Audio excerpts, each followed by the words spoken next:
السلام علیکم ورحمۃ اللہ وبرکاتہ۔ الحمد للہ رب العالمین والصلاة والسلام علی سیدنا وسید الانبیاء والمرسلین وعلی آلہ واصحابہ اجمعین، اما بعد فاعوذ باللہ من الشیطان الرجیم، بسم اللہ الرحمن الرحیم۔ الا ان اولیاء اللہ لا خوف علیہم ولا هم يحزنون الذین آمنوا وکانوا یتقون، صدق اللہ العظیم۔ شمع رسالت کے پروانوں، میرے پیارے آقا صلی اللہ علیہ وسلم کے پیارے دیوانوں، سنی دعوت اسلامی کے ہفتہ واری مرکزی سنی اجتماع میں پھر ایک بار آپ کا استقبال ہے۔ ایس ڈی آئی چینل کے ذریعے ہم آپ کی خدمت میں ہر ہفتے کی طرح حاضر ہیں، اور اتفاق ہے کہ آج ماہ ربیع الاخر کی چھٹی شب ہے، تو اس شب کو سرکار غریب نواز کی بارگاہ سے بھی نسبت ہے، اور اس مہینے کو سرکار غوث اعظم سے نسبت ہے۔ تو یہ دو نسبتیں نور علی نور آج ہم کو میسر آ رہی ہیں، جس پر ہم اللہ کا شکر ادا کرتے ہیں، اور اسی کے ساتھ ساتھ ہفتہ واری اجتماع کی یہ رات۔ تو آپ سوچ رہے ہوں گے کہ مرکزی اجتماع مسجد اسماعیل حبیب مسجد میں مرکز پر کب شروع ہوگا؟ تھوڑا انتظار کیجئے، انشاءاللہ ہم اس کی بھی تیاریاں کر رہے ہیں۔ اللہ نے چاہا تو بہت جلد وہ بھی سٹارٹ ہو جائے گا، اور انشاءاللہ اس کی اطلاع ہم بر وقت آپ کو دیں گے۔ لیکن آئیے سب سے پہلے ہم اور آپ سب مل کر اپنے اور ساری کائنات کے مرکزی عقیدت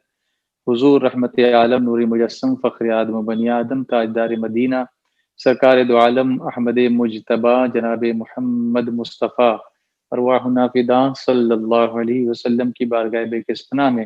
انتہائی احترام و عقیدت کے ساتھ درود و سلام کی نظریں پیش کر لیں۔ جس طرح سے میں پڑھاؤں اس طریقے سے آپ پڑھیں۔ الصلاۃ والسلام علیک یا رسول اللہ، الصلاۃ والسلام علیک یا حبیب اللہ، الصلاۃ والسلام علیک یا نبی اللہ، وعلی آلک واصحابک یا نور اللہ۔ ایک معمول اپنا ہے صبح و شام والا درود شریف پڑھنے کا، وہ بھی کر لیتے ہیں۔ جیسے میں پڑھاؤں آپ پڑھیں۔ اللہم صلی علی سیدنا و مولانا محمد فی اول کلامنا، اللہم صلی علی سیدنا و مولانا محمد فی اوسط کلامنا، اللہم صلی علی سیدنا و مولانا محمد فی آخر کلامنا۔ اس درود شریف کو صبح و شام پڑھتے رہیے، اور صرف ایسا نہیں کہ صرف صبح و شام ہی درود شریف، بلکہ مسلسل درود شریف پڑھیے۔ درود شریف کی بہت ساری فضیلتیں ہیں، اعلیٰ حضرت امام اہل سنت نے تو اس کی فضیلت اپنے نعتیہ اشعار میں بھی بیان فرمائی ہے۔ جیسا کہ ایک شعر آپ کا ہے کہ ان کے نثار کوئی کیسے ہی رنج میں ہو، ان کے نثار کوئی کیسے ہی رنج میں ہو، جب یاد آ گئے ہیں سب غم بھلا دیے ہیں۔ اللہم صلی علی سیدنا و مولانا محمد طب القلوب و دوائها وعافیت الابدان و شفائها ونور الابصار و ضیائها وعلى آلہ و اصحابہ وبارک وسلم تسلیما دائما ابدا۔ درود شریف کے ساتھ ایک بہترین عمل استغفار بھی ہے، جو رسول کریم صلی اللہ علیہ وسلم خود بھی صبح و شام فرمایا کرتے تھے، اور 70 مرتبہ 100 مرتبہ اللہ کی بارگاہ میں صبح و شام سرکار علیہ الصلاۃ والتسلیم استغفار فرمایا کرتے تھے۔ ہمیں بھی اس کی عادت بنانی چاہیے، اور عادت بنانے کے لیے وہ کلمات میں آپ کو پڑھاؤں استغفار کے،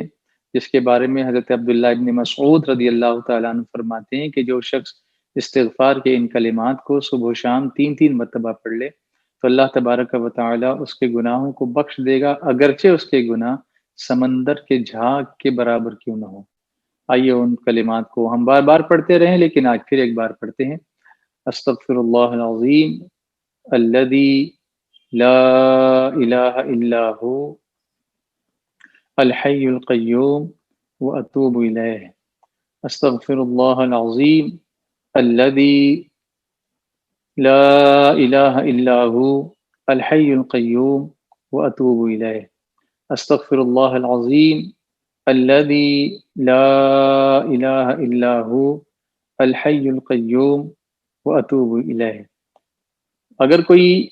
اس کو مکمل طور پر یاد نہیں کر پایا ابھی تک تو کوشش کرے یاد کرنے کی، اور اگر نہیں ہو پا رہا ہے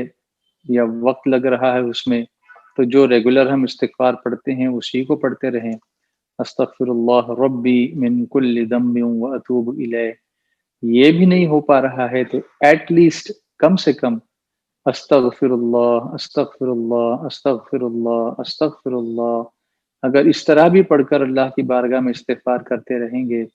تو بہت ساری برکتوں سے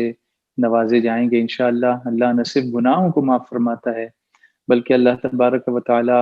بارش رحمت بھی نازل فرماتا ہے استغفار کی برکتوں سے۔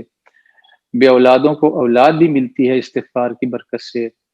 اور باغات میں جن کے پھل نہیں آتے ان کے لیے پھل بھی عطا فرما دیتا ہے استغفار کی برکت سے، اور اسی کے ساتھ ساتھ مال میں اگر برکت نہیں ہوتی تو وہ بھی اللہ تبارک و تعالی کر دیتا ہے، برکت عطا فرماتا ہے استغفار کی برکت سے۔ تو اس عمل کو، آسان عمل کو ہمیشہ جاری رکھیں، چلتے پھرتے اللہ کی بارگاہ میں توبہ و استغفار کرتے رہیں۔ یہ ایک طرح سے کسی انسان کو زخم ہو تکلیف ہوتی ہے نا تو پھر کسی کام میں دل نہیں لگتا، اسی طرح گناہوں کے زخم جب ہمارے دل پر، ہماری روح پر ہوتے ہیں تو ہمارا نیکیوں میں دل نہیں لگتا، لیکن استغفار اس پر مرہم کا کام کرتا ہے، آئنٹمنٹ کا کام کرتا ہے، اور وہ آئنٹمنٹ ہم مسلسل لگاتے رہیں تو پھر ہیلنگ ہونے لگتی ہے، اور جب ہیلنگ ہونے لگتی ہے تو پھر باقی ساری باتیں بھی، نیکی والی باتیں اچھی لگنے لگتی ہیں، پھر نیکیوں میں لطف آتا ہے، مزہ آتا ہے، اس میں لذت ملتی ہے، اور پھر گناہوں سے انسان دور ہونے لگتا ہے اور اللہ کی رحمت کی طرف بڑھنے لگتا ہے۔ تو یہ اعمال بظاہر نظر آنے میں چھوٹے ہیں لیکن بہت بڑی فضیلتیں رکھتے ہیں۔ اللہ تبارک و تعالی ہم سب کو عمل کرنے کی توفیق عطا فرمائے۔ اسی کے ساتھ ساتھ ایک ایسا عمل جو ہر ہفتے آپ کی خدمت میں ہم پیش کرتے ہیں STI چینل کے توسط سے، وہ ہے سورہ ملک کی تلاوت۔ رسول کریم صلی اللہ علیہ وسلم کبھی بھی سورہ ملک پڑھے بغیر سوتے نہیں تھے، رات کو سونے سے پہلے سورہ ملک کی تلاوت سرکار علیہ الصلوۃ والتسلیم ضرور فرمایا کرتے تھے۔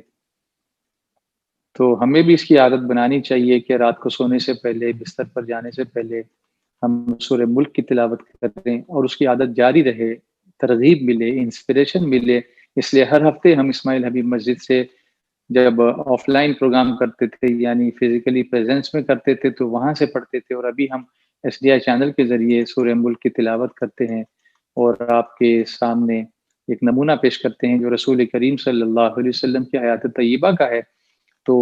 سورہ ملک کی تلاوت خاموشی سے سب گھر میں بیٹھیں، سب کام چھوڑ دیں اس وقت، اس لیے کہ جب تلاوت کی جائے تو اس وقت سارے کام چھوڑ کر کے ہمیں اللہ کے کلام کو سننا چاہیے، کیونکہ اللہ تبارک و تعالیٰ اس کے ذریعے سے ہم پر رحم فرماتا ہے۔ تو وَإِذَا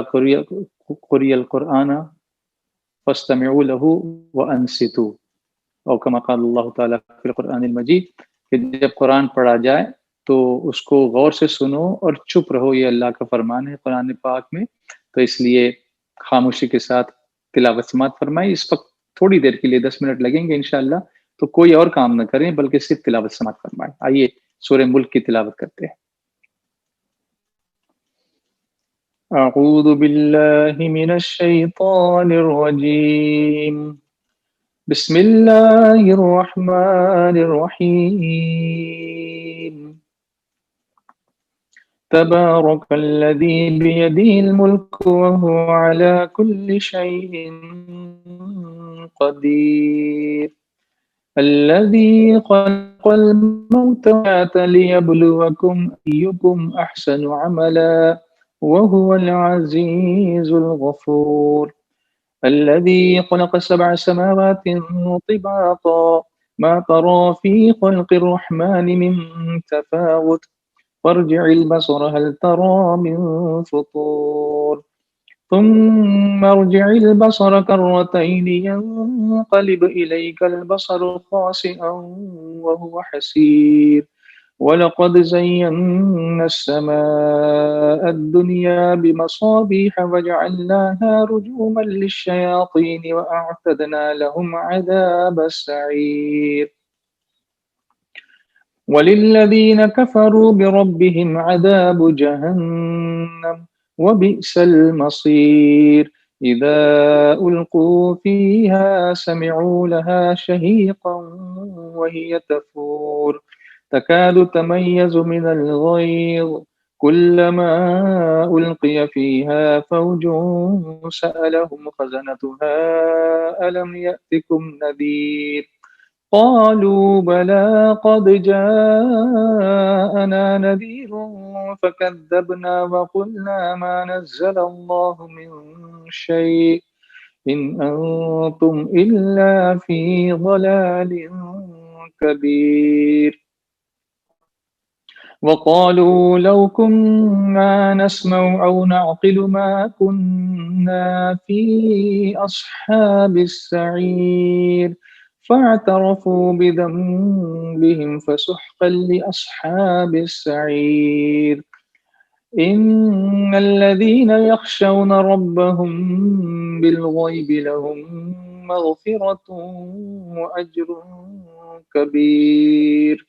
وأسروا قولكم أو اجهروا به إنه عليم بذات الصدور ألا يعلم من خلق وهو اللطيف الخبير هو الذي جعل لكم الأرض ذلولا فامشوا في مناكبها وكلوا من رزقه وإليه النشور أأمنتم من في السماء أن يخسف بكم الأرض فإذا هي تمور أم أمنتم من في السماء أن يرسل عليكم حاصبا فستعلمون كيف نذير ولقد كذب الذين من قبلهم فكيف كان نكير أولم يروا إلى الطير فوقهم صافات ويقبض ما يمسك ما يمسكهن إلا الرحمن إنه بكل شيء بصير أمن هذا الذي هو جود لكم ينصركم من دون الرحمن إن الكافرون إلا في غرور أمن هذا الذي يرزقكم إن أمسك رزقه بل لجوا في عتب ونفور أفمن يمشي مكبا على وجهه أهدى أمن يمشي سويا على صراط مستقيم قل هو الذي أنشأكم وجعل لكم السمع والأبصار والأفئدة قليلا ما تشكرون قل هو الذي ذرأكم في الأرض وإليه تحشرون ويقولون متى هذا الوعد إن كنتم صادقين قل إنما العلم عند الله وإنما أنا نذير مبين فلما رأوه زلفة سيئت وجوه الذين كفروا وقيل هذا الذي كنتم به تدعون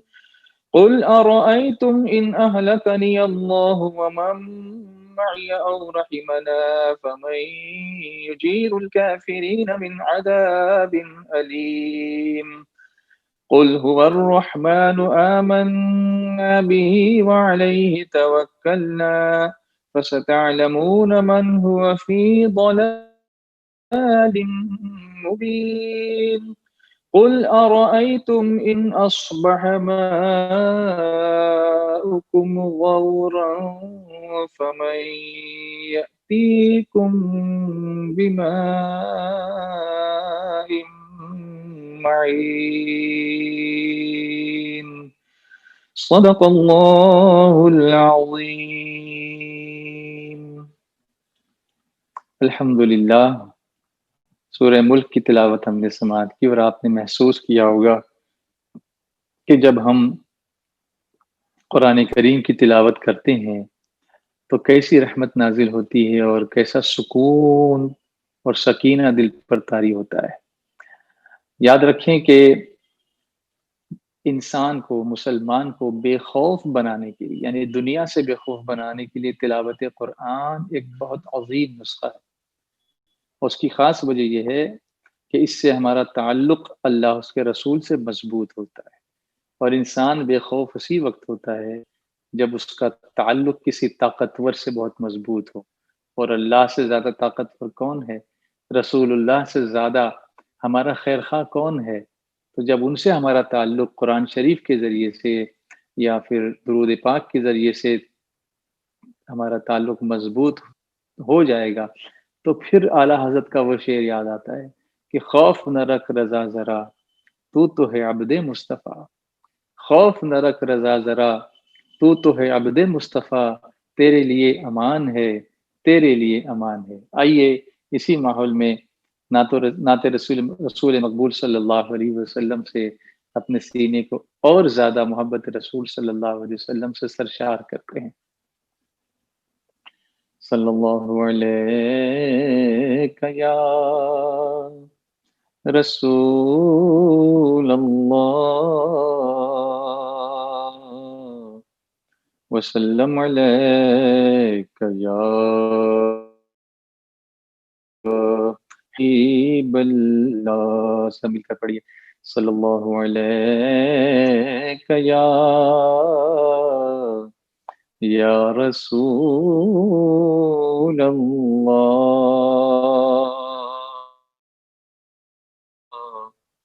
سلام علیک یا حبیب اللہ۔ تو جو چاہے تو ابھی میل میرے دل کے دھلے،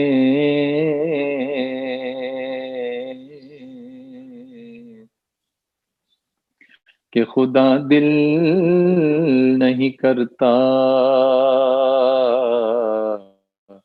کبھی میلا تیرا، کہ خدا دل نہیں کرتا کبھی میلا تیرا۔ اور ایک میں کیا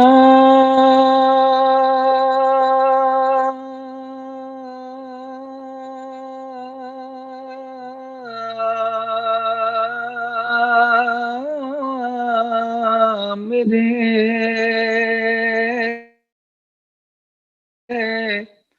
عصیاں کی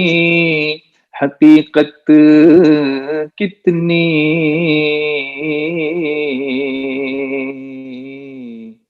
مجھ سے 100 لاکھ کو کافی ہے اشارہ تیرا۔ صلی اللہ علیہ یا رسول اللہ، وسلم علیک یا حبیب اللہ۔ ایک بڑی مشہور ہے اعلیٰ حضرت امام اہل سنت کی، بار بار ہم پڑھتے ہیں، لیکن آئیے اس کے حسن کو سمجھنے کی کوشش کرتے ہیں انشاءاللہ۔ وہ کیا جود و کرم ہے شہ بطحا تیرا، وہ کیا جود و کرم ہے شہ بطحا تیرا، نہیں سنتا ہی نہیں مانگنے والا تیرا، نہیں سنتا ہی نہیں مانگنے والا تیرا، دھارے چلتے ہے عطا کے وہ ہے قطرہ تیرا، دھارے چلتے ہیں عطا کے وہ ہے قطرہ تیرا، تارے کھلتے ہیں سخا کے وہ ہے درہ تیرا، تارے کھلتے ہیں سخا کے وہ ہے درہ تیرا، واہ کیا جود و کرم ہے شہ بطحا تیرا، نہیں سنتا ہی نہیں مانگنے والا تیرا۔ آئیے اس کو سمجھنے کی کوشش کرتے ہیں۔ واہ واہ کیا جود و کرم ہے شہ بطحا تیرا، یہ کلمہ تحسین ہے، یعنی تعریف کا کلمہ ہے۔ واہ یعنی تعجب کی بات ہے، کیا بات ہے یا کیا کہنا، واہ واہ کیا کہنا، یعنی آپ کے جود و سخا کا، یعنی یہاں تعجب جو ہے وہ اظہار شان کے لیے، حضور صلی اللہ علیہ وسلم کی شان کا تعجب یہ نہیں ہے کہ حضور ایسا کر رہے ہیں، اتنی سخاوت ہے، کوئی تعجب کی بات نہیں ہے ان کے لیے، تو شان کی بات ہے یہ کہ کیا سخاوت ہے حضور صلی اللہ علیہ وسلم کی، اور اس پر پھر داد تحسین جو ہے وہ نور علی نور، جود و کرم یعنی سخاوت ہے، مہربانی ہے، جود اور کرم مہربانی، اور شہ بطحا، یہ شہ جو ہے یہ شاہ کا مخفف ہے، شارٹ فارم ہے یہ شاہ کا، شاہ یعنی بادشاہ، اور شہ بطحا یعنی مکہ مکرمہ کے، اور سرکار تو سلطان مدینہ ہے نا صلی اللہ علیہ وسلم، تو یہاں پر جو سرور کائنات صلی اللہ علیہ وسلم کی شان میں اعلیٰ حضرت امام اہل سنت جو عرض کرتے ہیں کہ دوسرے مصرع میں جو نہیں ہے، نہیں نہیں سنتا ہی نہیں، دو جگہ نہیں آئے یہاں پر، وہ کیا جو دو کرم ہے شہ بطحا تیرا، یعنی کیا تعجب کی بات ہے، کیا آپ کی شان ہے یا رسول اللہ صلی اللہ تعالی علیہ وسلم، آپ کی سخاوت کا کیا کہنا، آپ کی مہربانی کا کیا کہنا، آپ کے انداز عطا کا کیا کہنا یا رسول اللہ صلی اللہ تعالی علیہ وسلم، کہ نہیں سنتا ہی نہیں، یہاں پہلا جو نہیں ہے وہ لا یعنی نہیں کے معنی میں ہے، اور دوسرا جو ہے وہ نفی کے لیے ہے، یعنی جو بھی آپ کی بارگاہ میں آتا ہے وہ آپ کی بارگاہ سے کبھی نہیں سنتا ہی نہیں ہے، لفظ نہیں آپ کے یہاں ہے ہی نہیں ہے، اور یہ شعر جو ہے قرآن پاک کی وہ آیت جو ہے سورہ والضحیٰ ہم جو پڑھتے ہیں، وَأَمَّا السَّائِلَ فَلَا تَنْهَرْ، اور منگتا کو نہ جھڑکو، اللہ تعالیٰ نے خود فرمایا نا اپنے حبیب صلی اللہ علیہ وسلم سے کہ مانگنے والے کو، سائل کو آپ جھڑکیے مت، بلکہ جو حضور آپ کی بارگاہ میں جو آ جائے اس کو آپ عطا کیجئے، عطا فرمائیے، یہاں تک کہ ایک حدیث پاک کی طرف بھی ایک اشارہ اس شعر کے ذریعے سے ملتا ہے کہ حضور صلی اللہ علیہ وآلہ وسلم تمام لوگوں سے زیادہ سخی تھے، آپ کی سخاوت تیز آندھی سے بھی زیادہ جاری تھی، جیسے کہ تیز ہوا ہر جگہ پہنچ جاتی ہے، اسی طرح آپ کی سخاوت سے بھی کوئی محروم نہیں رہتا تھا، نہیں سنتا ہی نہیں، یہاں لفظ لا جو ہے عربی میں لا یعنی نہیں، تو لا حضور کہتے ہی نہیں تھے کسی سے، آپ نے کبھی کسی سوالی کو خالی ہاتھ واپس لوٹایا ہی نہیں، صرف ایک جگہ حضور کی زبان سے لا نکلا، اور وہ ہے اشہد اللہ الہ الا اللہ، لا الہ الا اللہ، اللہ کے سوا کوئی معبود نہیں، تو یہ ایک نہیں حضور کی زبان سے ہے کہ اللہ کے سوا کوئی معبود نہیں، اللہ کے سوا کوئی عبادت کے لائق نہیں، اس کے علاوہ کوئی مانگنے کے لیے آیا تو کبھی حضور نے لفظ لا نہیں فرمایا، کبھی لا نہیں کہ جاؤ میرے پاس نہیں ہے، کبھی ایسا بھی نہیں فرمایا، کبھی ایسا بھی نہیں فرمایا کہ میرے پاس نہیں ہے، اگر موجود ہوتا تو دے دیتا، بلکہ سرکار صلی اللہ علیہ وسلم یہ فرماتے اگر کبھی بظاہر اس وقت دینے کے لیے نہ ہوتا تو حضور صلی اللہ علیہ وسلم کسی کے پاس بھیجتے اور فرماتے جاؤ میرا نام لے کے ادھار لے لو، وہ ادھار میں بعد میں چکا دوں گا، میں چکا دوں گا، تم لے لو میرے نام سے۔ اللہ اکبر۔ ایسا ہی ایک موقع تھا، حضرت عمر فاروق اعظم رضی اللہ تعالیٰ عنہ نے عرض کیا کہ حضور آپ کو اس بات کی تو تکلیف نہیں دی گئی نا کہ آپ کے پاس نہ ہو تو آپ کسی سے لے کے دیں، ادھار لے کر کے دیں۔ حضور علیہ الصلوۃ والتسلیم کو یہ بات پسند نہیں آئی، اور حضرت بلال رضی اللہ تعالیٰ عنہ نے پھر عرض کیا کہ یا رسول اللہ صلی اللہ تعالیٰ علیہ وسلم آپ دیتے جائیے، آپ دیتے جائیے، اور عرش والے رب سے تنگ دستی کا کوئی خوف نہ کیجیے۔ یہ سن کر حضور مسکرائے اور آپ کا چہرہ مبارک کھل اٹھا۔ تو جب حضرت عمر فاروق اعظم نے یہ عرض کیا کہ حضور آپ جب بظاہر دینے کے لیے، بظاہر حالانکہ کل جہاں ملک اور جو کی روٹی غذا، اس شکم کی قناعت پہ لاکھوں سلام، تو سرکار علیہ الصلوۃ والتسلیم کے لیے یہ کوئی کمپلسری نہیں کیا گیا تھا کہ کسی سے لے کر کے دے، بظاہر اگر دینے کے لیے نہ اس وقت نہ ہوتا تو، لیکن حضور پھر بھی یا تو کسی سے قرض لے لیتے تھے یا اس کو بھیج دیتے تھے کسی کے پاس، کہتے تھے کہ فرماتے تھے کہ جاؤ اس سے تم میری طرف سے قرض لے لو اور میں اس کا قرضہ جو بعد میں ادا کر دوں گا۔ تو فاروق اعظم نے کہا کہ حضور آپ کو یہ تکلیف تو نہیں دی گئی ہے یا یہ حکم تو نہیں دیا گیا کہ آپ ادھار لے کر کے دیں، پھر آپ اتنی زحمت کیوں فرماتے؟ تو حضور اس پر خوش نہیں ہوئے، بلکہ حضرت بلال نے جب یہ کہا رضی اللہ تعالیٰ عنہ کہ حضور آپ دیتے جائیے، اللہ آپ کو عطا کرے گا، وہ تو اس کی بارگاہ سے آپ کو جو ہے وہ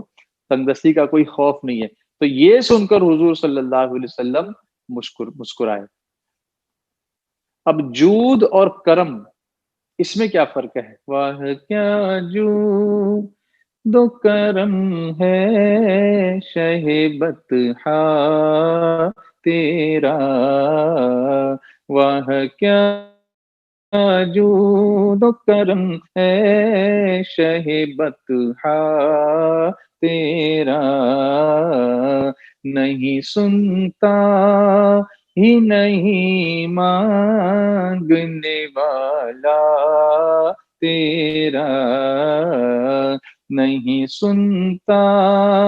ہی نہیں مانگنے والا تیرا۔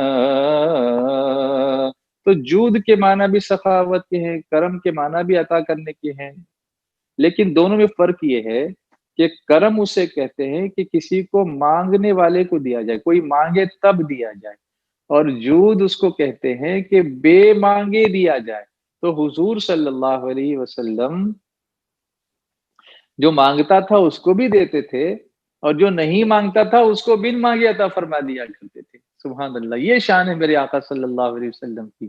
تو اعلیٰ حضرت امام اہل سنت جو دوسری جگہ ایک دوسری نعت میں عرض کرتے ہیں نا کہ مجرم بلائے آئے ہیں جاؤ کہے گواہ، پھر رد ہو کب یہ شان کریموں کی در کی ہے، مانگیں گے مانگے جائیں گے منہ مانگی پائیں گے، سرکار میں نہ لا ہے نہ حاجت اگر کی ہے۔ حضور لا بھی نہیں بولتے، نہ بھی نہیں فرماتے، اور یہ بھی نہیں فرماتے کہ اگر ہوگا تو دوں گا، وہ کچھ نہیں ہے، بس آپ نے مانگا بس آپ کو عطا کیا جائے گا۔ تو ہمارے آقا صلی اللہ علیہ وسلم میں یہ دونوں صفات بطریق اتم موجود تھی۔ منگتے خالی ہاتھ نہ لوٹے، کتنی ملی خیرات نہ پوچھو، منگتے خالی ہاتھ نہ لوٹے، کتنی ملی خیرات نہ پوچھو، ان کا کرم پھر ان کا کرم ہے، ان کے کرم کی بات نہ پوچھو۔ یہاں تک کہ سرکار علیہ الصلوۃ والتسلیم نے یہ فرمایا کہ اگر احد پہاڑ میرے لیے سونا بن جائے، اب احد پہاڑ کی لمبائی تقریباً 9 کلومیٹر، وہ جنتی پہاڑوں میں سے پہاڑ ہے، اور سرکار صلی اللہ علیہ وسلم اس پہاڑ کے بارے میں فرماتے ہیں کہ یحبنا ونحبہ، یہ پہاڑ ہم سے محبت کرتا ہے اور ہم بھی اس سے محبت کرتے ہیں۔ بہت ہی خوبصورت پہاڑ ہے مدینہ منورہ میں، اللہ سب کو اس کی زیارت اور حاضری نصیب فرمائے۔ تو میرے آقا علیہ الصلوۃ والسلام فرماتے ہیں کہ یہ سارا پہاڑ میرے لیے سونا بن جائے تو 3 راتوں میں صرف ادائے قرض کے لیے جتنا میں رکھنا ہوں اتنا رکھوں، باقی سارا 3 راتوں میں تقسیم کر دوں لوگوں میں۔ کیا جود و کرم ہے میرے آقا علیہ الصلوۃ والسلام کا، واہ کیا جود و کرم ہے شہ بطحا تیرا، واہ کیا جود و کرم ہے شہ بطحا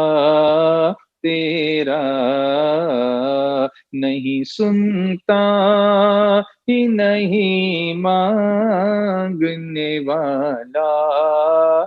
تیرا نہیں سنتا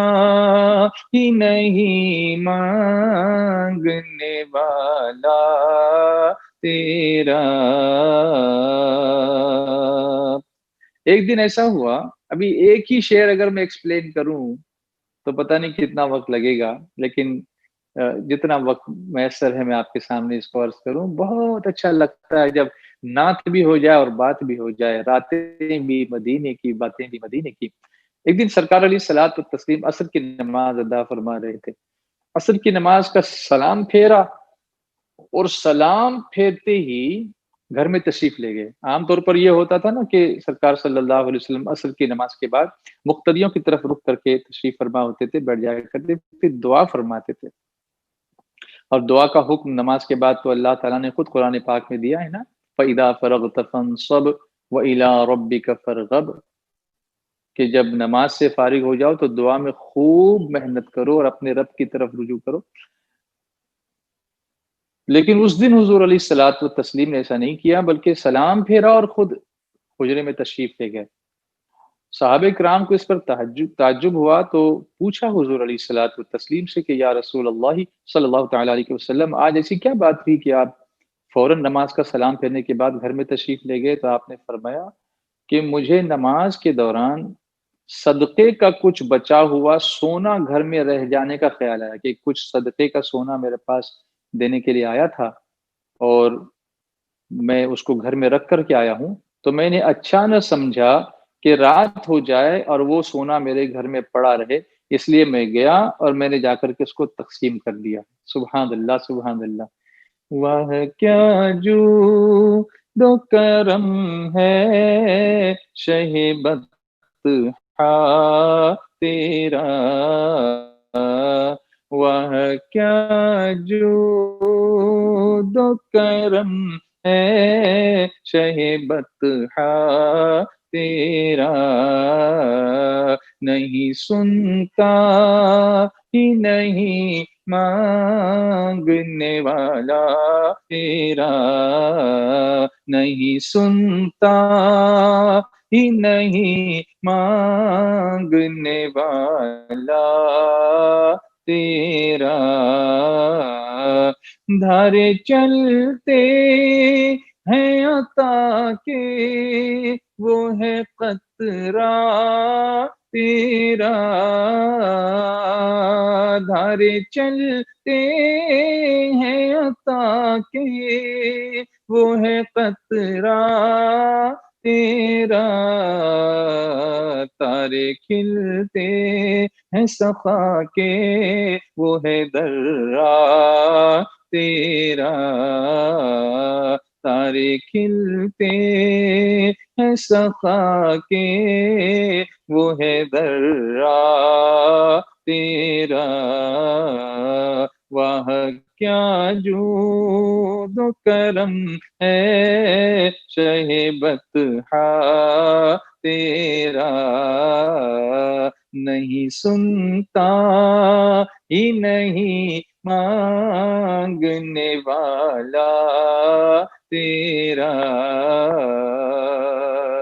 اور عطا کرنے کا ایک انداز اور بھی دیکھیے، حضرت جابر رضی اللہ تعالیٰ عنہ سے حضور صلی اللہ علیہ وسلم نے ایک اونٹ خریدا، رقم ان کو دے دی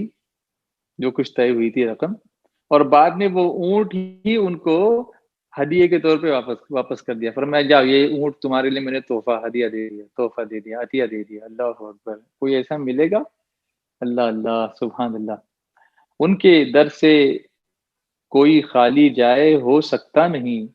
ان کے در سے کوئی خالی جائے ہو سکتا نہیں، ان کے دروازے کھلے ہیں ہر گدا کے واسطے۔ سبحان اللہ۔ اور ایک مرتبہ تو ایسا ہوا کہ حضرت سیدنا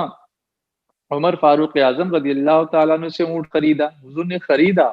اور خریدنے کے بعد رقم ادا کر دی، اور پھر ان کے بیٹے کو اونٹ ہبہ کر دیا، تحفے میں دے دیا۔ سبحان اللہ، سبحان اللہ۔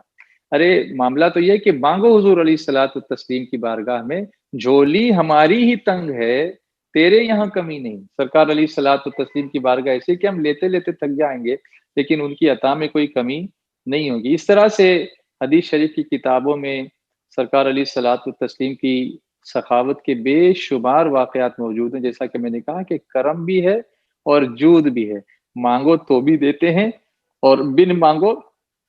تو بھی سرکار علیہ الصلوۃ والتسلیم عطا فرماتے ہیں۔ بن مانگے مانگنے کا ایک طریقہ حضور صلی اللہ علیہ وسلم پر درود و سلام کی کثرت کرنا ہے، کیونکہ سرکار دو عالم صلی اللہ علیہ وآلہ وسلم ارشاد فرماتے ہیں کہ جو شخص مجھ پر درود و سلام بھیجنے میں اتنا مشغول ہو جائے کہ اسے دعا مانگنے کا وقت ہی نہ ملے، تو اللہ تعالیٰ اس کی حاجت سے زیادہ اس کو عطا فرمائے گا۔ آئیے درود شریف پڑھ لیتے ہیں۔ اللہم صلی علی سیدنا مولانا محمد معدن الجود والکرم منبع العلم والحلم والحکم وعلى آلہ واصحابہ وبارک وسلم، صلاۃ وسلام علیک یا سیدی یا رسول اللہ صلی اللہ تعالی علیہ وسلم۔ اسی لیے امام شرف الدین بوصیری رحمۃ اللہ تعالی علیہ صاحب قصیدہ بردہ شریف آپ فرماتے ہیں فَإِنَّ مِن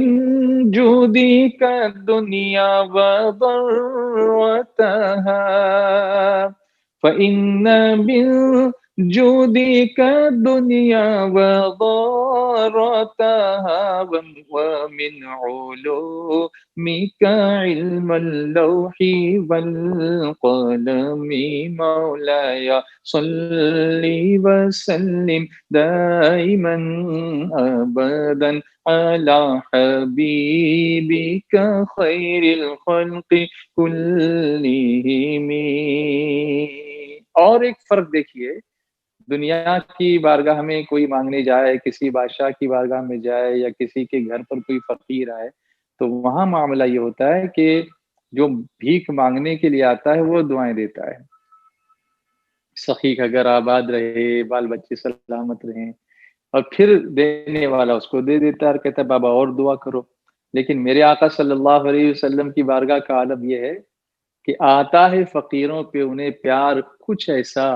خود بھیک دیں اور خود کہیں منگتا کا بھلا ہو، مانگنے والے تیرا بھلا ہو کہ تو میری بارگاہ میں مانگنے کے لیے آئے۔ سبحان اللہ۔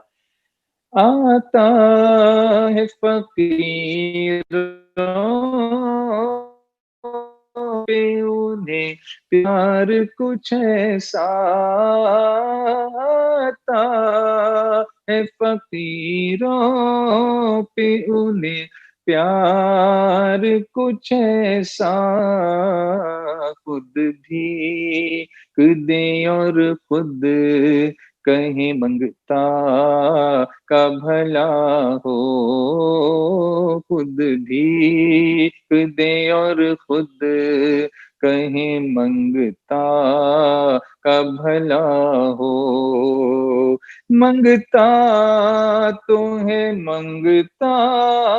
کوئی شاہوں میں دکھا دے، منگتا تو ہے منگتا کوئی شاہوں میں دکھا دے، جس کو میرے سرکار سے ٹکڑا نہ ملا ہو، جس کو میرے سرکار سے ٹکڑا نہ ملا ہو، مٹی نہ ہو برباد پسے مرگ الہی، مٹی نہ ہو برباد پسے مرگ الہی، جب خاک اڑے میری مدینے کی ہوا ہو، جب خاک اڑے میری مدینے کی ہوا ہو، دل درد سے بسمل کی طرح لوٹ رہا ہو، سینے پہ تسلی کو تیرا ہاتھ دھرا ہو، گر وقت اجل سر تیری چوکھٹ پہ جھکا ہو، گر وقت اجل سر تیری چوکھٹ پہ جھکا ہو، جتنی ہو قضا ایک ہی سجدے میں ادا ہو۔ تو بات ہم کر رہے تھے وہ کیا جو دو کرم ہے شہ بطحا تیرا، نہیں سنتا ہی نہیں مانگنے والا تیرا، دھارے چلتے ہیں عطا کے وہ ہے قطرہ تیرا، دھارے چلتے ہیں عطا کے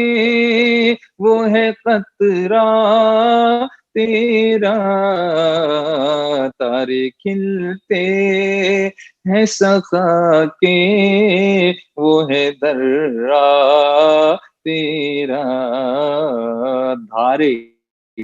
یہ دھار کی جمع ہے، اس کے معنی آبشار، جس کو واٹر فال کہتے ہیں، دریا کا پانی یا پھر بلندی سے واٹر فالنگ فرام ہائٹ۔ ذرہ ایک باریک سا ریزہ، جو جیسے سورج کی روشنی ہمارے گھر میں جب کھڑکی سے آتی ہے تو پھر وہ باریک باریک ذرے دکھائی دیتے نا، جو روزن، جو اسمال پارٹیکل جس کو کہیں گے وہ، یعنی آپ کی سخاوت کی آبشار جو ہے، جو واٹر فال کی طرح سے آپ کی سخاوت ہے کہ وہ گرتا ہی رہتا ہے، گرتا ہی رہتا ہے، it just flows and flows and flows, it never stops. تو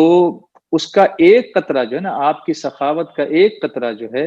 وہ ایک دریا کی طرح سے موجزن ہے، اور آپ کا عطا کیا ہوا ایک ذرہ جو ہے، ایک ذرہ، one particle gifted by you یا رسول اللہ صلی اللہ علیہ وسلم، وہ گویا سخاوت کے آسمان کا ایک بلند ستارہ ہے۔ سبحان اللہ۔ اب اس شعر کو آپ پڑھیے، دھارے چلتے ہیں عطا کے وہ ہے قطرہ تیرا، تارے کھلتے ہیں سخا کے وہ ہے ذرہ تیرا، اور پھر سورہ کوثر کو پڑھیے آپ۔ اعوذ باللہ من الشیطان الرجیم، بسم اللہ الرحمن الرحیم، انا اعطیناک الکوثر فصل لربک وانحر ان شانئک هو الابتر۔ اللہ اکبر، سبحان اللہ سبحان اللہ۔ یہ شعر جو ہے نا، دھارے چلتے ہیں عطا کے وہ ہے قطرہ تیرا، اور تارے کھلتے ہیں سخا کے وہ ہے درہ تیرا، سورہ کوثر کی یہ جیتی جاگتی تفسیر ہے۔ جیسے دوسری جگہ پر اعلیٰ حضرت امام اہل سنت فرماتے ہیں کہ ان کے ہاتھ میں ہر کنجی ہے، مالک کل کہلاتے ہیں، ان کے ہاتھ میں ہر کنجی ہے، مالک کل کہلاتے یہ ہیں، انا اعطیناک الکوثر، ساری کثرت پاتے یہ ہیں، رب ہے معطی، یہ ہیں قاسم، رزق اس کا ہے کھلاتے یہ ہیں، سچی بات سکھاتے یہ ہیں، سیدھی راہ چلاتے یہ ہیں، سچی بات سکھاتے یہ ہیں، سیدھی راہ چلاتے ہیں، ان کے ہاتھ میں ہر کنجی ہے، مالک کل کہلاتے یہ ہیں، ان کے ہاتھ میں ہر کنجی ہے، مالک کل کہلاتے یہ ہیں، مالک کل کہلاتے یہ ہیں، سیدھی راہ چلاتے یہ ہیں، انا اعطیناک الکوثر، ساری کثرت پاتے یہ ہیں، انا اعطیناک الکوثر، ساری کثرت پاتے یہ ہیں، ساری کثرت پاتے یہ ہیں، سیدھی راہ چلاتے یہ ہیں، ساری کثرت پاتے یہ ہیں، سیدھی راہ چلاتے یہ ہیں، رب ہے معطی یہ ہے قاسم، رزق اس کا ہے کھلاتے یہ ہیں، رب ہے معطی یہ ہے قاسم، رزق اس کا ہے کھلاتے یہ ہیں، رزق اس کا ہے کھلاتے یہ ہیں، سیدھی راہ چلاتے یہ ہیں، صلی اللہ علیہ وسلم، صلی اللہ علیہ وسلم، صلی اللہ علیہ وسلم، صلی اللہ علیہ وسلم، صلی اللہ علیہ وسلم، صلی اللہ علیہ وسلم، صلی اللہ علیہ وسلم، صلی اللہ علیہ وسلم۔ تو بات وہاں سے نکلی تھی، وہ کیا جود و کرم ہے شہ بطحا تیرا، وہ کیا جود و کرم ہے شہ بطحا تیرا، نہیں سنتا ہی نہیں مانگنے والا تیرا، نہیں سنتا ہی نہیں مانگنے والا تیرا، میں تو مالک ہی کہوں گا کہ ہوں مالک کے حبیب، میں تو مالک ہی کہوں گا کہ ہوں مالک کے حبیب، یعنی محبوب وہ محب میں نہیں میرا تیرا، یعنی محبوب محب میں نہیں میرا تیرا، تیرے ٹکڑوں پہ پلے غیر کی ٹھوکر پہ ندائے، تیرے ٹکڑوں پہ پلے غیر کی ٹھوکر پہ ندائے، جھڑکیاں کھائے کہاں چھوڑ کے صدقہ تیرا، جھڑکیاں کہاں چھوڑ کے صدقہ تیرا، تیری سرکار میں لاتا ہے رضا اس کو شفیع، تیری سرکار میں لاتا ہے رضا اس کو شفیع، جو میرا غوث ہے اور لاڈلا بیٹا تیرا، جو میرا غوث ہے اور لاڈلا بیٹا تیرا، واہ کیا جود و کرم ہے شہ بطحا تیرا، نہیں سنتا ہی نہیں مانگنے والا تیرا۔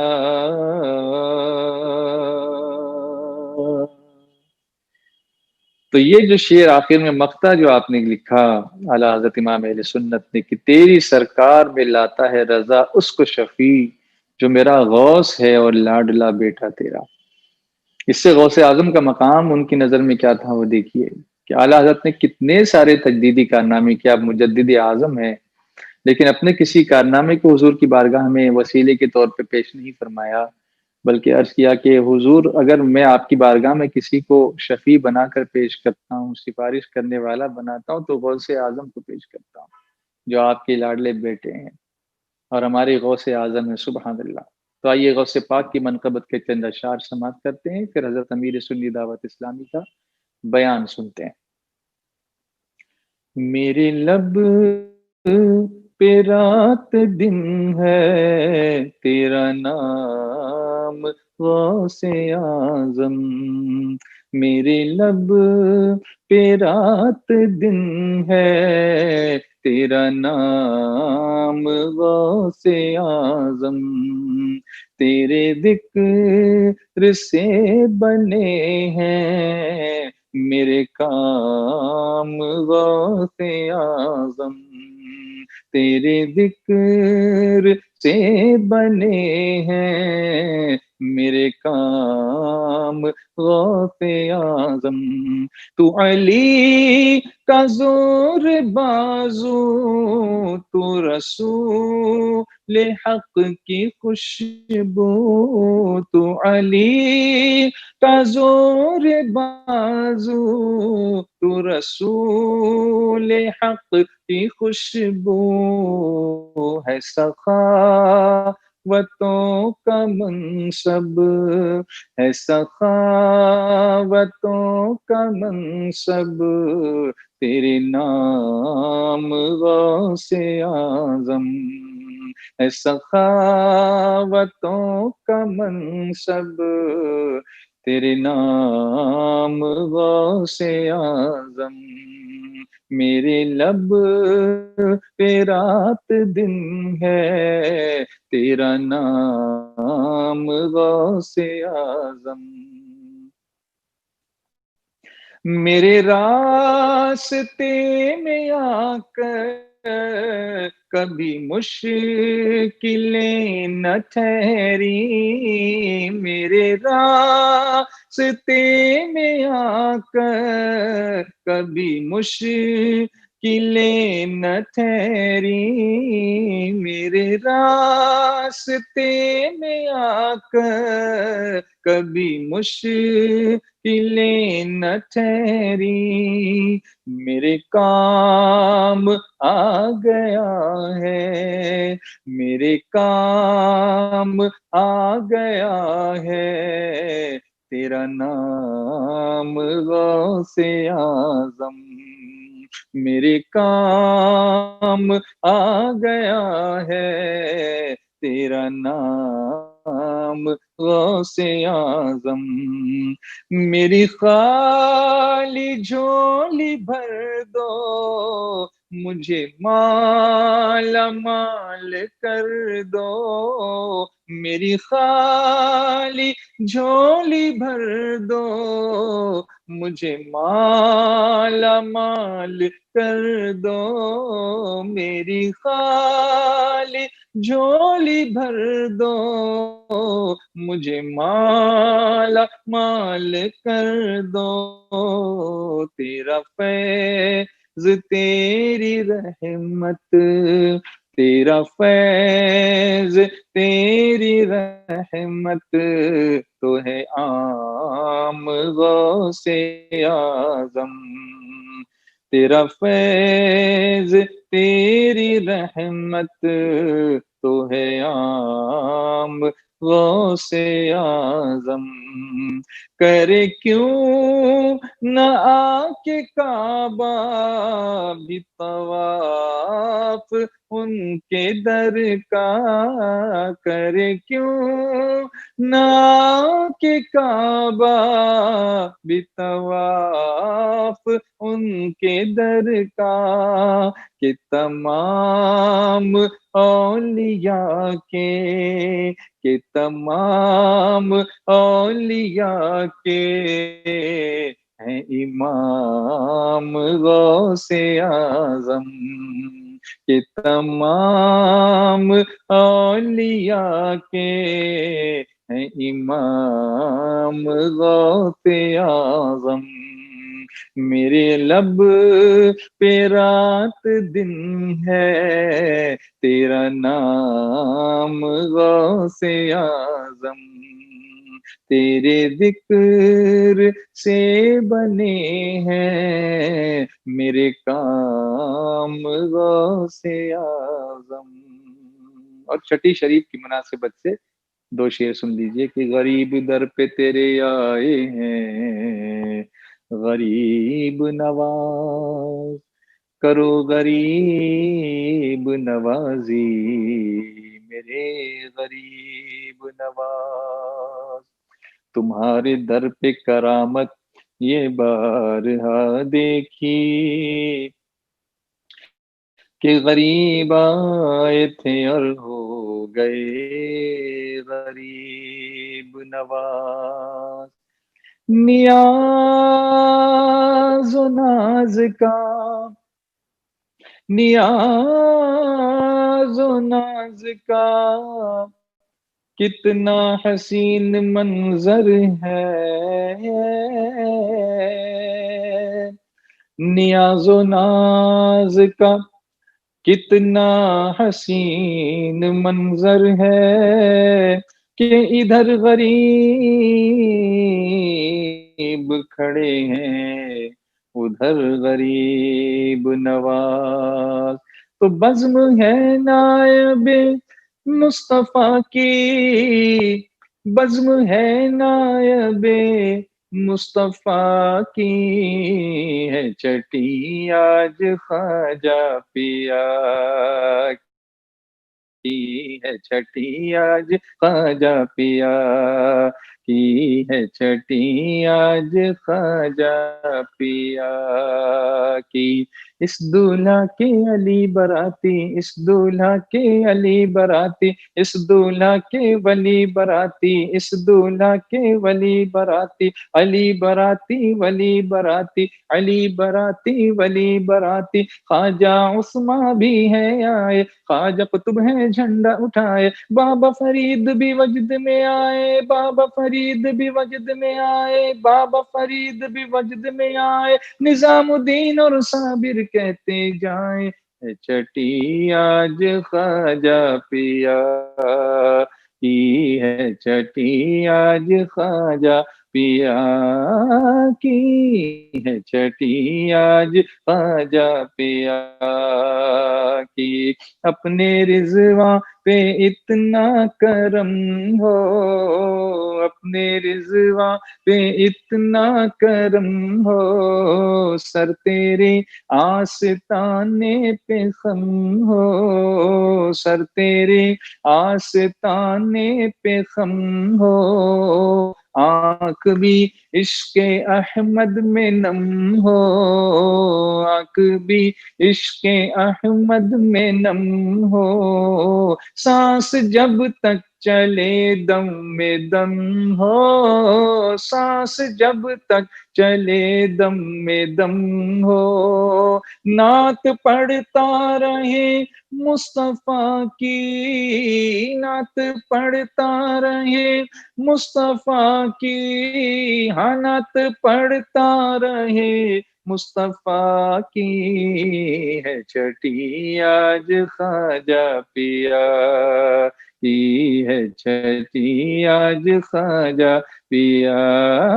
کی، ہے چھٹی آج خواجہ پیا کی۔ انہی کلمات کے ساتھ دو تاکیدیں کرتا ہوں، ایک دلائل الخیرات شریف کا وظیفہ شروع کیجیے، S D I channel per already uploaded ہے، اس کو ڈیلی آپ لگائیے، اگر آپ سرچ کریں گے نا یوٹیوب پر قاری رضوان دلائل الخیرات تو ہر دن کا آپ کے سامنے ایک ایک حزب آپ کے سامنے آئے گا، اس کی بہت برکتیں میں نے اس سے پہلے بھی بیان کیا اور آج بھی تاکید کرتا ہوں، دیکھیے جیسے کرامتی طور پر آپ کے کام بنیں گے انشاءاللہ، مشکلیں آسان ہوں گی۔ یہ درود شریف کا وظیفہ ہے امام محمد بن سلیمان الجزولی رحمۃ اللہ تعالی علیہ کا، جو انہوں نے ترتیب دیا ہے، اس کو ضرور آپ اپنے وظیفے میں لائیے۔ اور نمبر 2، کل شام کو 4 بجے جیسے اس وقت آپ کثیر تعداد میں ایس ڈی آئی چینل پر دیکھ رہے ہیں نا، کل شام کو 4 بجے ایس ڈی آئی چینل کو آن کیجئے، آپ کو ایک بہت ہی انوکھا پروگرام دیکھنے ملے گا ٹیم امید کی طرف سے۔ جیسا کہ آپ جانتے ہیں کہ سنی دعوت اسلامی کی ایجوکیشنل ٹیم جو ہے اس کا نام ہے ٹیم امید، اور اس پہ ہم الگ الگ طریقے سے ایجوکیشنل پروموشن کے پروگرامس آپ کے سامنے رکھتے ہیں، کبھی ٹریننگ سیشنز رکھتے ہیں، کبھی پاور پوائنٹ سکھاتے ہیں، کبھی کاؤنسلنگ کرتے ہیں، کبھی U P S C exams کے بارے میں، سول سروسز کے بارے میں بتاتے ہیں، کبھی ٹیچرس کی ٹریننگ اور ورکشاپس کرتے ہیں۔ کل ایک ایسے ٹین ایجر کو آپ کے سامنے پیش کریں جس کا نام ہے بلال عربی۔ یہ 16 سال کا بچہ آرکیٹیکچر کا بڑا ماہر ہے، آرکیٹیکٹ ہے، 16 سال کی عمر میں، ابھی 12th کا ایگزام اس نے دیا ہے، اور وہ ایک بہترین آرکیٹیکٹ ہے۔ کیسے بنا؟ ایک انسپریشنل سٹوری اس کو ہم لائیو لیں گے اور اس کے ساتھ گفتگو کریں گے۔ تو 4 بجے سے 5:30 تک اپنے بچوں کو لے کے بیٹھیے گا، اگر آپ چاہتے ہیں کہ آپ کے بچے کچھ کریں اور آگے بڑھیں تو ایس ڈی آئی چینل کو آپ خوب پھیلائیے، سبسکرائب کروائیے، اور یہ میرا پیغام پلیز کل کے لیے آپ ضرور لوگوں تک پہنچائیے، اور آپ آن لائن آ جائیے ایس ڈی آئی چینل پر کل شام ٹھیک 4 بجے انشاءاللہ۔ آئیں گے نا انشاءاللہ؟ مجھے یقین ہے آپ ضرور آئیں گے اور دوسروں کو بھی لائیں گے۔ تو اب اسی تمید کے ساتھ اب آگے بڑھتے ہیں۔ داعی کبیر ہمارے امیر حضرت امیر سنی دعوت اسلامی حضرت مولانا حافظ قاری محمد شاکر صاحب قبلہ نوری، عظمت و تعلیمات غوث اعظم آپ کی سامنے پیش فرمائیں گے۔ آئیے حضرت کا استقبال کرتے ہیں اور بیان سماعت کرتے ہیں۔ میری طرف سے السلام علیکم ورحمۃ اللہ وبرکاتہ۔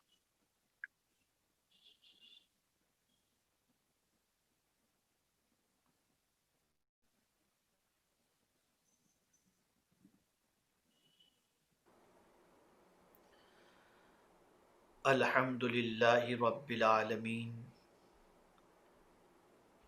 والعاقبۃ للمتقین والصلاة والسلام علی سید الانبیاء والمرسلین وعلی آلہ واصحابہ الطیبین الطاہرین، اما بعد، فاعوذ باللہ من الشیطان الرجیم، بسم اللہ الرحمن الرحیم، الا ان اولیاء اللہ لا خوف علیہم ولا هم یحزنون الذین آمنوا وکانوا یتقون لهم البشری فی الحیاة الدنیا وفی الآخرة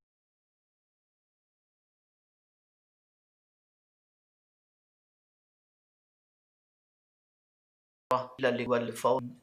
صدق اللہ العظیم۔ الصلاۃ والسلام علیک یا رسول اللہ، الصلاۃ والسلام علیک یا حبیب اللہ، الصلاۃ والسلام علیک یا نبی اللہ، الصلاۃ والسلام علیک یا نور اللہ، وعلی آلک واصحابک یا حبیب اللہ، صلی اللہ تعالی علیہ وسلم۔ غوث اعظم بمن بے سر و ساماں مدد، قبلہ دین مدد، کعبہ ایماں مدد، تیری سرکار میں لاتا ہے رضا اس کو شفیع، جو میرا غوث ہے اور لاڈلا بیٹا تیرا۔ میرے پیارے آقا صلی اللہ تعالی علیہ وسلم کے پیارے دیوانوں، آپ اور ہم سنی دعوت اسلامی کے ہفتہ واری سنی اجتماع میں ماہ ربیع الثانی کے پہلے ہفتے میں سیدنا غوث الثقلین قطب ربانی محبوب حقانی قندیل نورانی میرا شاہ شیخ سیدنا سید عبدالقادر جیلانی رضی اللہ المولا تبارک و تعالی عنہ کی بارگاہ بے کس پناہ میں خراج عقیدت پیش کر رہے ہیں۔ اللہ رب العزت جل جلالہ سیدنا غوث پاک رضی اللہ تعالیٰ عنہ کے فیوز و برکات سے یہاں بھی مالا مال فرمائے اور میدان محشر میں بھی آپ کے فیوز و برکات سے مالا مال فرمائے۔ میرے پیارے آقا صلی اللہ تعالی علیہ وسلم کے پیارے دیوانوں، ہم سب اللہ کے بندے ہیں۔ بندوں کے اعتبار سے اگر دیکھا جائے تو روئے زمین پر ہر انسان اللہ ہی کا بندہ ہے، لیکن بندوں میں بہت فرق آپس میں ہے۔ سارے بندے سملر نہیں، سارے بندے یکساں نہیں، کوئی مومن ہے، کوئی کافر ہے، کوئی فاسق ہے، کوئی منافق ہے۔ غرض کے اس اعتبار سے اگر دیکھا جائے تو انسانوں کی بہت ساری قسمیں اس زمین کے اوپر موجود ہیں۔ اسی طریقے سے اگر ہم دیکھیں تو انسانوں میں ہی انبیاء کرام علیہ السلام کی ذوات مقدسہ ہے، صحابہ کرام علیہم الرضوان کی ذوات مقدسہ ہے، اور اولیاء کرام علیہم الرضوان کی ذوات مقدسہ ہے۔ ایسے ہی اہل بیت اطہار بھی اللہ کے بندوں ہی میں ہیں، اور پروردگار جل جلالہ نے انہیں رسول اعظم صلی اللہ تعالی علیہ وسلم کی آل میں پیدا فرما کر ان کے مقام و مرتبے کو بہت بلند فرمایا۔ میرے پیارے آقا صلی اللہ تعالی علیہ وسلم کے پیارے دیوانوں، اسی طریقے سے انسانوں میں بہت سارے گروہ ہیں۔ علماء کا گروہ، طبیب کا گروہ، سائنسدانوں کا گروہ، غرض کی مختلف جماعتیں اور مختلف گروہ انسان کے اس زمین پر آپ کو ملیں گے۔ انہی گروہوں کے اندر اللہ رب العزت جل جلالہ نے ایک جماعت کا تذکرہ جس آیے کریمہ کی تلاوت کا میں نے شرف حاصل کیا، اس میں پروردگار نے اس کا ذکر فرمایا، اور اس جماعت کو پروردگار جل جلالہ نے نام دیا اولیاء اللہ۔ میرے پیارے آقا صلی اللہ تعالی علیہ وسلم کے پیارے دیوانوں، ان بندوں کی عظمتوں کا کیا کہنا۔ بندے خدا ہی کے ہیں، لیکن مولا خود خالق ہو کر اپنے ان بندوں کی شان بیان کر رہا ہو تو ان بندوں کی عظمتوں کو بھلا دنیا کا عام انسان کہاں پہنچ سکتا ہے۔ پروردگار جل جلالہ نے اولیاء کرام علیہم الرضوان کی شان بیان فرمائی، لیکن اس شان کو بیان کرنے سے پہلے رب قدیر جل جلالہ نے لفظ الا فرمایا اور الرٹ کر کے فرمایا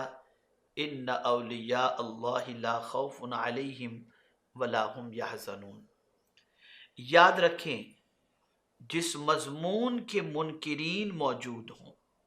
یا مستقبل میں اس کے انکار کرنے والے آنے والے ہوں گے، تو پروردگار جل جلالہ اس مضمون کے شروع میں 4 لفظوں میں سے کوئی ایک لفظ بیان فرماتا ہے، قد، لقد، الا، ان۔ میرے پیارے آقا صلی اللہ تعالی علیہ وسلم کے پیارے دیوانوں، کفار مکہ کا معاملہ یہ تھا کہ وہ صرف ولیوں کے منکر نہیں تھے، بلکہ کفار مکہ تو نبیوں کے بھی منکر تھے۔ میرے پیارے آقا صلی اللہ تعالی علیہ وسلم کے پیارے دیوانوں، بہت ساری جگہوں پہ پروردگار جل جلالہ نے صرف قد فرمایا یا صرف لقد فرمایا، لیکن جب اولیاء کرام علیہم الرضوان کے مضمون کو بیان فرمایا تو 2 تاکیدیں پروردگار نے جمع فرمائیں اور فرمایا الا ان اولیاء اللہ لا خوف علیہم ولا هم یحزنون۔ میرے پیارے آقا صلی اللہ تعالی علیہ وسلم کے پیارے دیوانوں، قرآن مقدس کے اس انداز سے یہ بات سمجھ میں آتی ہے کہ اب اگر کفار مکہ اور مشرکین عرب اگر اولیاء کرام کے منکرین تھے، تو آج بھی اگر دیکھا جائے تو بہت سارے لوگ اولیاء کرام کی عظمتوں کے منکر پائے جائیں گے، بلکہ بعض کلمہ پڑھنے والے بھی اولیاء کرام علیہم الرضوان کی عظمتوں کے منکر نظر آتے ہیں۔ تو پروردگار جل جلالہ نے بڑی پیاری ان کی صفت بیان فرمائی اور بہت اچھے انداز سے ان کی شان کو بیان کرتے ہوئے دوسروں سے ان کو ممتاز فرما دیا، اور فرمایا الا ان اولیاء اللہ لا خوف علیہم، سن لو بے شک اللہ کے ولیوں پر نہ کچھ خوف ہے نہ غم۔ اب ولی کی پہچان یہاں پر بتائی گئی کہ اللہ کا جو ولی ہوتا ہے اسے کسی طاقت کا، کسی اور کا خوف نہیں ہوتا۔ اللہ رب العزت جل جلالہ ہر باطل طاقت کا خوف ان کے سینے سے نکال دیتا ہے، یا اگر خوف تھوڑی دیر کے لیے پیدا بھی ہو جائے تو وہ دائمی نہیں رہتا، بلکہ تھوڑی دیر کے لیے خوف آیا بھی تو پروردگار جل جلالہ اس خوف سے ان کو نجات دے دیتا ہے، اور وہ خوف ان کے دل سے نکل جاتا ہے، دائمی خوف نہیں رہتا۔ اللہ کے ولی کسی طاقت سے نہیں ڈرتے، اللہ کے ولی کسی بادشاہ سے نہیں ڈرتے، اللہ کے ولی کسی اسلحے سے نہیں ڈرتے، اللہ کے ولی کسی فوج سے نہیں ڈرتے۔ اللہ عز و جل کے جو ولی ہوتے ہیں وہ کسی طاقت کے سامنے سرخمیدہ نہیں ہوتے۔ میرے پیارے آقا صلی اللہ تعالی علیہ وسلم کے پیارے دیوانوں، ان کی شان یہ ہوتی ہے کہ وہ نہ اندھیرے سے ڈرتے ہیں، نہ درندوں سے ڈرتے ہیں، نہ جانوروں سے ڈرتے ہیں، نہ مصیبتوں سے ڈرتے ہیں، نہ تکالیف سے ڈرتے ہیں، نہ کسی طاقت سے ڈرتے ہیں، وہ بے خوف ہوتے ہیں۔ اللہ عز و جل ان کے دل سے خوف کو نکال دیتا ہے۔ میرے پیارے آقا صلی اللہ تعالی علیہ وسلم کے پیارے دیوانوں، یہاں سے یہ بات واضح طور پر سمجھ میں آئی کہ جو ولی ہوگا وہ کسی طاقت سے نہیں ڈرتا ہوگا، جو ولی ہوگا اس کے سامنے کسی کا خوف نہیں ہوگا۔ میرے پیارے آقا صلی اللہ تعالی علیہ وسلم کے پیارے دیوانوں، وجہ سب سے بڑی یہ کہ ولی کا تعلق اپنے رب سے ہے، اور رب قدیر جل جلالہ اتنا قوی ہے، ایسا طاقتور ہے کہ زمین اس کے قبضے میں، آسمان اس کے قبضے میں، انسان کا دل اس کے قبضے میں، چاند و سورج اس کے قبضے میں، ہر چیز کا وہ خالق ہے اور ہر چیز اس کے دست قدرت میں ہے۔ اور پروردگار جل جلالہ جنہیں اپنا دوست بنا لیتا ہے، اس دوست کی خدمت میں زمین بھی لگ جاتی ہے، آسمان بھی لگ جاتا ہے، چرند و پرند بھی لگ جاتے ہیں، شجر و حجر بھی لگ جاتے ہیں، درندے بھی لگ جاتے ہیں، پرندے بھی لگ جاتے ہیں۔ اور میرے پیارے آقا صلی اللہ تعالی علیہ وسلم کے پیارے دیوانوں، ان کا اپنے رب سے ایسا مضبوط کنیکشن ہوتا ہے اور ایسا مضبوط تعلق ہوتا ہے کہ مولا ان کی زبان سے نکلی ہوئی باتوں کو رد نہیں فرماتا۔ وجہ کیا ہے؟ اللہ کے جو ولی ہوتے ہیں وہ طبیعت کے غلام نہیں ہوتے، وہ لذتوں کے غلام نہیں ہوتے، وہ شہوتوں کے غلام نہیں ہوتے۔ اللہ کے ولی کا معاملہ یہ ہے کہ وہ اپنے رب کی رضا اور رب کے احکام اور اس کے پیارے حبیب صلی اللہ علیہ وسلم کے احکام کے سامنے سرخمیدہ ہوتے ہیں۔ انہیں لطف آتا ہے تو اللہ کے ذکر میں، انہیں مزہ آتا ہے تو اللہ کی یاد میں۔ اللہ اکبر! اسی لیے قرآن مقدس میں ایک مقام پر ان کی شان بین طور بیان کی گئی۔ اللہ اکبر! آپ اسے سمجھیں، سنیں گے تو آپ کو محسوس ہوگا۔ ہم لوگوں کا حال یہ ہے کہ رات ہوتے ہی بستر پر سکون ملتا ہے، رات ہوتے ہی آنکھ بند ہو جائے اور چین کی نیند آ جائے تو ہمارے دلوں کو اطمینان کی دولت نصیب ہو جاتی ہے۔ لیکن اللہ کے ولیوں کی شان یہ ہوتی ہے کہ میرے پیارے آقا صلی اللہ علیہ وسلم کے پیارے دیوانوں، قرآن بیان کرتا ہے والذین یبیتون لربہم سجدا وقیاما، وہ اپنی راتوں کو سجدے اور قیام کے اندر گزار دیا کرتے ہیں۔ ہمیں بستروں پر سکون ملتا ہے، اور انہیں مسلوں پر سکون ملا کرتا ہے۔ اے رسول اعظم صلی اللہ تعالی علیہ وسلم کے دیوانوں، آپ ذرا اندازہ لگائیں، ولی کا تعلق اپنے رب سے اتنا اسٹرانگ ہوتا ہے کہ وہ اپنی مرضی کے مطابق زندگی نہیں گزارتے، وہ اللہ کے قانون کے مطابق زندگی گزارتے ہیں۔ جو اللہ اور اس کے رسول کو پسند ہو اسی کو وہ پسند کرتے ہیں، جو اللہ اور اس کے رسول کو ناپسند ہو، اللہ تعالیٰ کی ناپسندیدگی کو اور رسول اعظم کی ناپسندیدگی کو وہ چھوڑ دیا کرتے ہیں۔ ہمارا حال یہ ہے کہ ہم اپنی پسند پر نبی کی پسند کو قربان نہیں کرتے، بلکہ معاذ اللہ ہمارا حال یہ ہے کہ ہم اللہ کے رسول صلی اللہ علیہ وسلم کی پسند کو اپنی پسند پر ہم یہ خیال کرتے ہیں کہ ہم اپنی پسند کو معاذ اللہ پرائرٹی دیں۔ آج کی پوزیشن یہ ہے کہ ہم اپنی طبیعت کے غلام بن چکے، اپنی پسند کے غلام بن چکے۔ ولی تو ہمیشہ یہ دیکھتا ہے مولا کو کیا پسند ہے، اس کے حبیب صلی اللہ علیہ وسلم کو کیا پسند ہے۔ تو جب وہ اپنی پوری زندگی اللہ اور اس کے رسول جل جلالہ و صلی اللہ علیہ وسلم کی پسند پر عمل کرنے میں گزار دیتے ہیں، تو پھر کبھی وہ اپنی زبان سے کسی چیز کے بارے میں کہہ دیں تو مولا ان کی باتوں کو رد نہیں فرماتا، مولا ان کی باتوں کو قبول کر لیتا ہے۔ یہاں تک کہ مولا اپنی مخلوق کو حکم دے دیتا ہے کہ جس طرح میرا ولی کہے ویسا ہی کرو۔ ولی اگر زمین کو حکم دے دے تو زمین ان کی بات مانتی ہے، جانور کو حکم دے دے جانور ان کی بات مانتا ہے، چرند و پرند کو حکم دے دے چرند و پرند ان کی باتوں کو مانتے ہیں، درخت کو حکم دے دیں درخت ان کی بات مانتا ہے۔ وجہ کیا ہے؟ من کان للہ کان اللہ لہو، جو اللہ کا ہو جاتا ہے اللہ اس کا ہو جاتا ہے۔ میرے پیارے آقا صلی اللہ تعالی علیہ وسلم کے پیارے دیوانوں، تو اولیاء کرام علیہم الرضوان کی صفت قرآن نے بیان فرمائی، انہیں کوئی خوف نہیں ہوتا، وہ کوئی خوف کے شکار نہیں ہوتے، ان کے دل پر خوف کا غلبہ نہیں ہوتا۔ میرے پیارے آقا صلی اللہ تعالی علیہ وسلم کے پیارے دیوانوں، اور بھلا کیسے خوف ہو جس کا تعلق سب سے بڑی قوت والے رب کے ساتھ ہو، وہ بھلا کیوں ڈرے گا، وہ بھلا کیوں خوف کھائے گا؟ اس لیے کہ حدیث قدسی کے اندر میرے کریم نے بھی اپنے اولیاء کا ساتھ دینے کا وعدہ اس طریقے سے فرمایا، من عاد لی ولی فقد آذنتہ بالحرب، جو میرے ولی سے دشمنی کرے میں اس کو اعلان جنگ کرتا ہوں۔ اللہ اکبر! ولی کی دشمنی اللہ سے جنگ کرنے کے مترادف ہے، اور میرے رب کی شان یہ ہے وہ ہر چیز پر قادر ہے، اس کی قدرت ہر جگہ پر جلوہ گر ہے، اس کے قبضے قدرت کے اندر ساری کائنات ہے۔ میرے پیارے آقا صلی اللہ تعالی علیہ وسلم کے پیارے دیوانوں،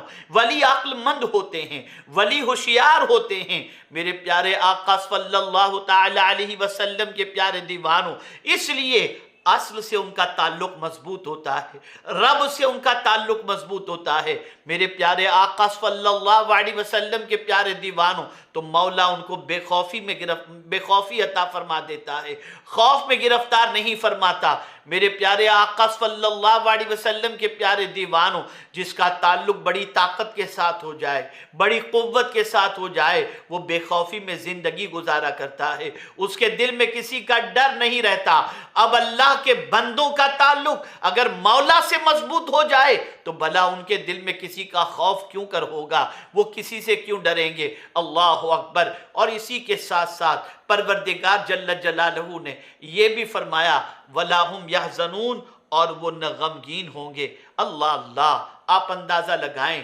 غم کس چیز کا؟ جو گزرے ہوئے زمانے میں معاملات ہوئے ہوں ان معاملات کو یاد کر کے غمگین ہو جانا، اور اسی طریقے سے مستقبل کے بارے میں سوچ کر کے خوف زدہ ہو جانا، یہ خوف اور غم کی پوزیشن ہوا کرتی ہے۔ اگر ماضی میں کچھ ان کا چلا گیا تو انہیں اس کا کوئی غم نہیں ہے، اگر ان کی دنیا نہیں ہے ان کے پاس اس کا کوئی غم نہیں ہے، مال و زر نہیں ہے ان کے پاس کوئی غم نہیں ہے، ماضی کا کوئی غم نہیں اور مستقبل کا کوئی خوف نہیں۔ اللہ اکبر! میرے پیارے آقا صلی اللہ تعالی علیہ وسلم کے پیارے دیوانوں، آپ تھوڑا سا سمجھنے کی کوشش کریں، دنیا کا انسان اگر اس کے پاس فوج بھی ہے، اس کے پاس اسلحے بھی ہیں، اس کے پاس طاقت بھی ہے، اس کے پاس قوت بھی ہے، تب بھی وہ خوف زدہ نظر آتا ہے۔ اندازہ لگائیں موجودہ دور کے اندر بہت سارے ملکوں کے پاس ایٹم بم موجود ہونے کے باوجود وہ خوف کے اندر نظر آتے ہیں، خوف دامنگیر نظر آتا ہے۔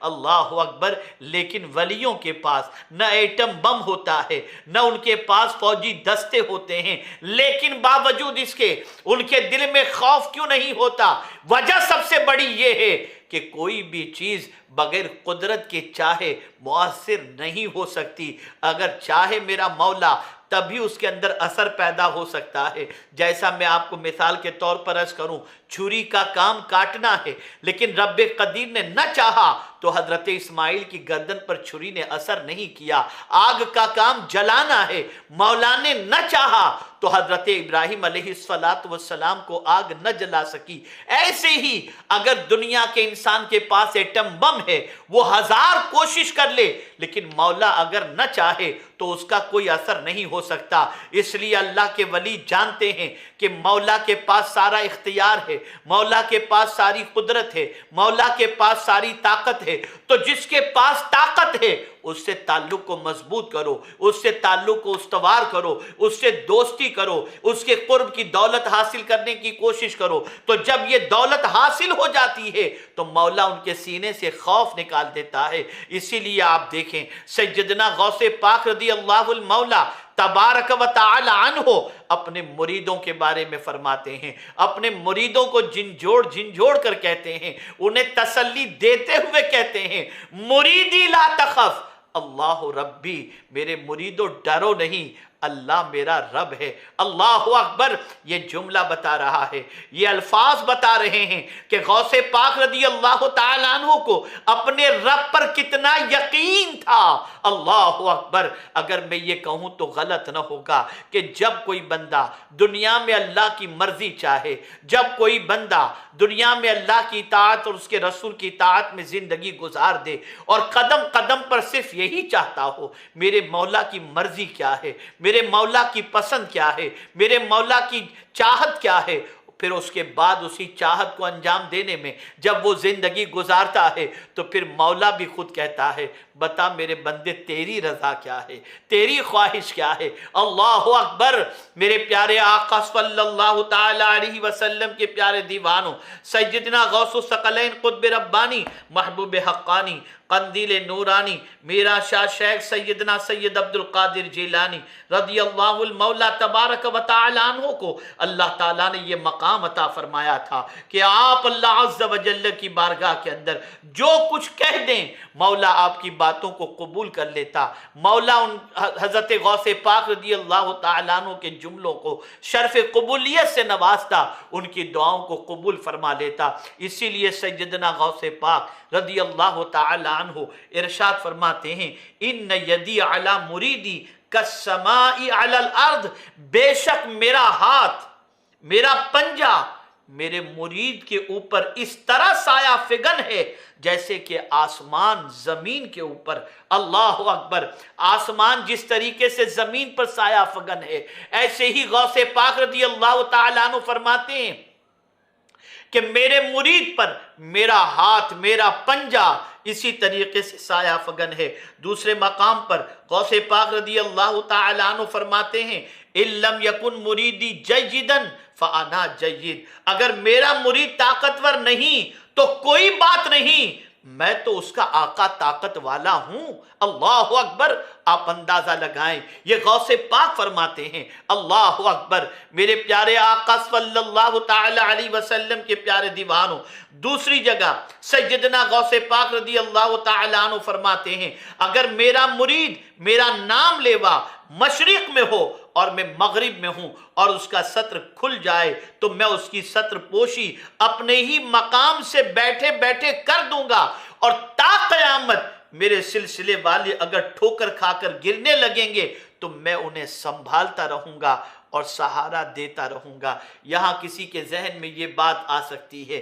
اللہ اللہ، کہ کیا اللہ کے ولی کو اتنی طاقت ہے؟ کیا اللہ کے ولی کو اتنا پاور ہے؟ کیا اللہ کے ولی کو پروردگار جل جلالہ نے اتنا اونچا مقام عطا فرمایا ہے؟ تو میں آپ کو عرض کروں، میرے پیارے آقا صلی اللہ تعالی علیہ وسلم کے پیارے دیوانوں، یقیناً اللہ عز و جل نے غوث پاک رضی اللہ تعالیٰ عنہ کو یہ مقام اور مرتبہ عطا فرمایا ہے۔ آپ اندازہ لگائیں، جب تخت بلقیس کو حضرت آصف برخیا رحمت اللہ تعالی علیہ پلک کے جھپکنے سے پہلے سینکڑوں میل کی دوری سے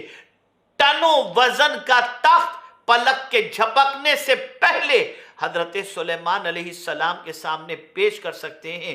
اور وہ آصف، حضرت آصف، ان کے پاس کیا چیز تھی جس کی وجہ سے انہوں نے کہا تھا انا آتیک بہ قبل ان یرتد الیک طرفک؟ تو قرآن کہتا ہے قال الذی عندہ علم من الکتاب، کہا اس شخص نے جس کے پاس کتاب کا علم تھا۔ اللہ اکبر! حضرت سلیمان علیہ الصلاۃ والتسلیم کے دور پاک کے اندر جو کتاب تھی، اس کتاب کا جس کے پاس علم تھا، اس کی شان یہ ہے کہ پلک کے جھپکتے حضرت آصف رضی اللہ تعالیٰ عنہ حضرت سلیمان علیہ السلام کے سامنے تخت بلقیس کو لانے کی اپنی طاقت کا اظہار کر رہے ہیں۔ تو آپ مجھے بتائیے، جس غوث پاک کو قرآن کا علم ہو، اس غوث پاک کا مقام کتنا عرف و اعلیٰ ہوگا۔ اے رسول اعظم صلی اللہ تعالی علیہ وسلم کے دیوانوں، جس سیدنا غوث پاک رضی اللہ تعالیٰ عنہ کے علم کا عالم، اللہ اکبر، تفسیر بیان کریں تو ایک ایک آیت کی 40 تفسیریں بیان کر کے وقت کے علماء کو، وقت کے مشائخ کو حیران کر دیں۔ اللہ نے اتنا علم عطا فرمایا تھا، اور سیدنا غوث پاک رضی اللہ المولا تبارک و تعالی عنہ بغداد کی سرزمین پر جب پہنچتے ہیں تو آپ کے ورود سے پہلے حضرت امام غزالی رخصت کر جاتے ہیں۔ امام غزالی وہاں سے تشریف لے جاتے ہیں۔ جانتے ہیں آپ، اس زمانے میں جو امام غزالی کا دور تھا وہ دماغ کو سنوارنے کا دور تھا، مناظرے کا دور تھا، مکالمے کا دور تھا۔ اس زمانے کے اندر لوگ علم کا جو ہے جوہر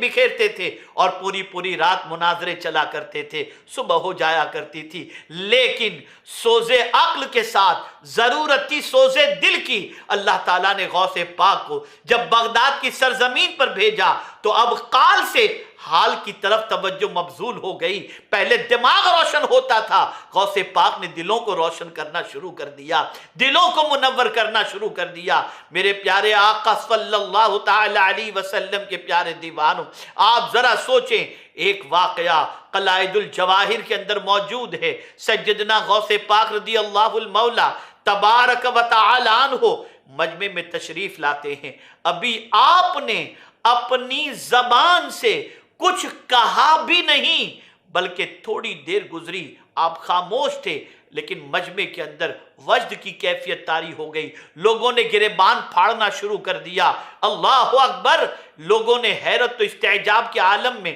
بعض مشائخ نے یہ سوچا ابھی غوث پاک نے لفظ نہیں ادا کیے، الفاظ ان کی زبان سے نہیں نکلے، لیکن یہ کیا بات ہے کہ مجمع کے اوپر یہ وجدانی کیفیت طاری ہو گئی۔ اللہ اکبر! غوث پاک نے بھانپ لیا اور فرمایا یہ کیفیت جو تمہاری اس وقت نظر آ رہی ہے، اس کی وجہ سب سے بڑی یہ ہے کہ بیت المقدس سے میرا ایک مرید